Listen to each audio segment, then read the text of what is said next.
Good evening. Tonight, we're talking about tariffs. Yes, tariffs. The tax on imported goods that's recently been tossed around like confetti at a toddler's birthday party.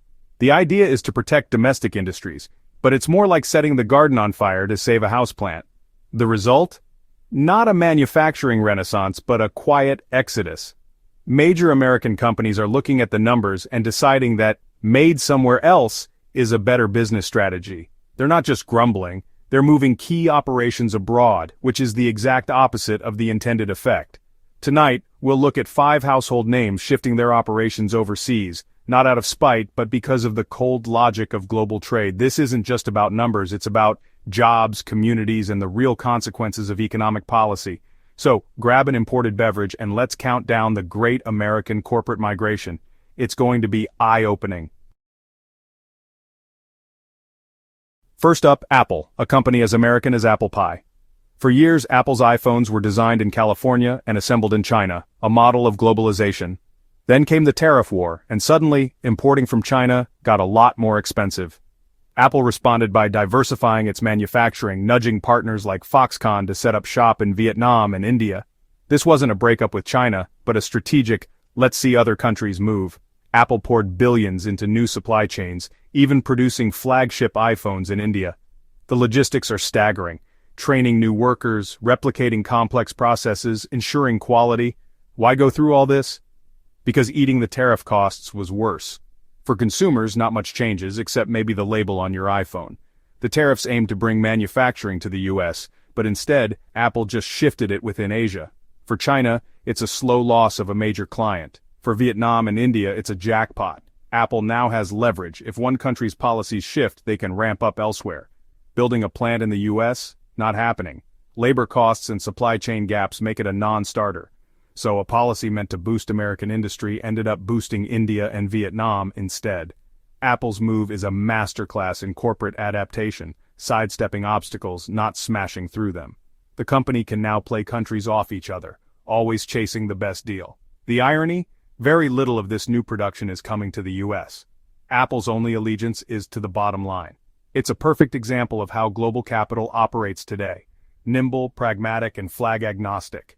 That's why Apple is number 5 on our list. The iPhone's family tree just got a lot more international, and it all started with tariffs. Number 4 is Harley-Davidson, the roaring symbol of American freedom. When the US slapped tariffs on European steel and aluminum, the EU hit back, targeting bourbon, blue jeans, and yes, Harleys. Suddenly, exporting a Harley to Europe meant a 31% tariff. For Harley, whose second biggest market is Europe, this was a disaster. They had 2 choices: lose European sales or move production abroad. They chose to shift EU-bound motorcycle production to plants in Thailand, India, and Brazil. The backlash was fierce. Politicians, unions, and fans all cried betrayal. But for Harley, it was survival. They argued that keeping European sales afloat protected US jobs in the long run. This move exposed a flaw in tariff logic. Companies aren't rooted, they're mobile. Harley's global factories are designed for flexibility, and tariffs just made that flexibility essential. A tariff on steel meant to help US workers ended up threatening US motorcycle jobs. Harley built up its Thailand facility, shipping bikes to Europe tariff-free. The company took a PR hit, but the economics were undeniable. The rebel icon became a symbol of borderless business. Brand identity is one thing, shareholder value is another. When tariffs hit, shareholders win. Harley's story is a wild ride through the unintended consequences of trade wars. It's a reminder, in a global economy, companies will always find a way around obstacles. The sound of a Harley engine now echoes from far beyond American highways. The lesson? Tariffs can't pin down a company that was born to be wild. Harley-Davidson's journey is a case study in corporate survival. The open road just got a lot longer, and a lot more international. Tariffs didn't bring jobs home, they sent them packing. That's why Harley is number 4 on our list. The American icon is now a global traveler. Our bronze medalist is General Motors, once the heart of American industry. GM has been offshoring for decades, but tariffs on steel and aluminum supercharged their international expansion. $1 billion hit from tariffs pushed GM to double down on Mexico, where labor is cheaper and trade agreements are plentiful. Now even iconic trucks like the Silverado are assembled in Mexico and shipped back to the US. The logic is simple. lower costs, fewer tariff headaches, and easier exports to other countries. But the real game changer is China, GM's biggest market. The US-China trade war put GM in a bind: tariffs on Chinese parts coming in, and threats of tariffs on US cars going out. GM's answer? Build cars in China for the Chinese market, sidestepping tariffs entirely. Even some Buicks sold in the US were made in China. GM asked for tariff exemptions, arguing US production wasn't feasible. The result? A hollowing out of US manufacturing for certain vehicles. GM has closed US plants while expanding in Mexico and China. This isn't just about cheap labor, it's about risk management in a fractured global economy. By spreading out production, GM insulates itself from trade disputes. The supply chain now runs deep and global. The company that once defined the American middle class is now a global player, making decisions on a world map. Tariffs only accelerated this shift. Chevy may run deep, but its roots are now international. GM's story is a warning. Trade policy can't reverse globalization, it just changes the route. Silver medal goes to Hasbro, the maker of childhood classics like Monopoly and Transformers. For years, toys were made in China, cheap, efficient, reliable. Then tariffs hit, threatening a 25% cost increase on nearly every toy. For Hasbro, with thin margins, this was existential. The solution? Move production out of China, fast. Hasbro publicly announced a major shift to Vietnam and India. They went from 2/3 of production in China to less than half in record time. Toy manufacturing is complex, but Hasbro invested heavily to make the transition. The move was costly, but the alternative, sticking with China, was worse. The goal of tariffs was to bring jobs home, but Hasbro didn't move to the US, they moved to Southeast Asia. The net result for American jobs? Zero or even negative. Other toy companies followed Hasbro's lead, redrawing the industry's map.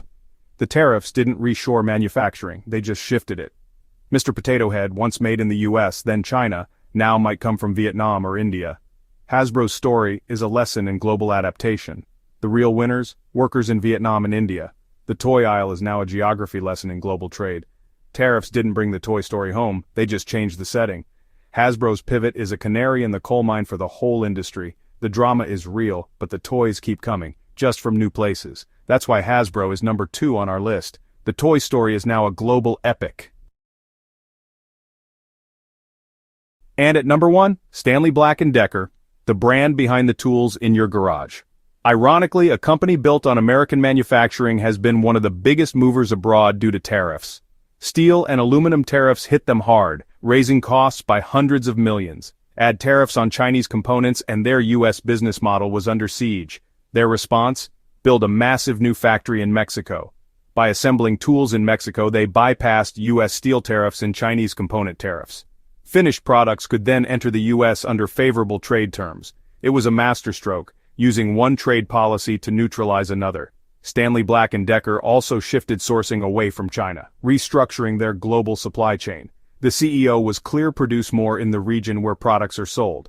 For North America, that means Mexico, not the US. The message: even foundational American companies will move if the economics demand it. Tariffs meant to protect US manufacturing led to a giant new plant just across the border. It's the ultimate case of unintended consequences. Global companies aren't passive, they're strategic, always finding a way around obstacles. This isn't villainy, it's business. The lesson? You can't turn back globalization with tariffs alone. The incentives to move are just too strong. Stanley Black & Decker is building its future in Mexico thanks to policies meant to bring it home. The Toolbox has a new address. That's why they top our list. The tools that built America are now assembled abroad, and tariffs helped make it happen.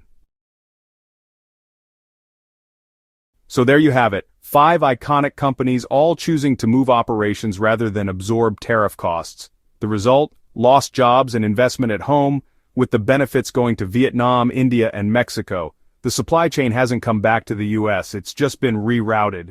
If even the most American brands are moving abroad, what does that mean for our economy? This trend is accelerating, driven by economics and geopolitics. The 5 companies we discussed are just the beginning. What do you think? Will more follow? Let us know in the comments. The story isn't over.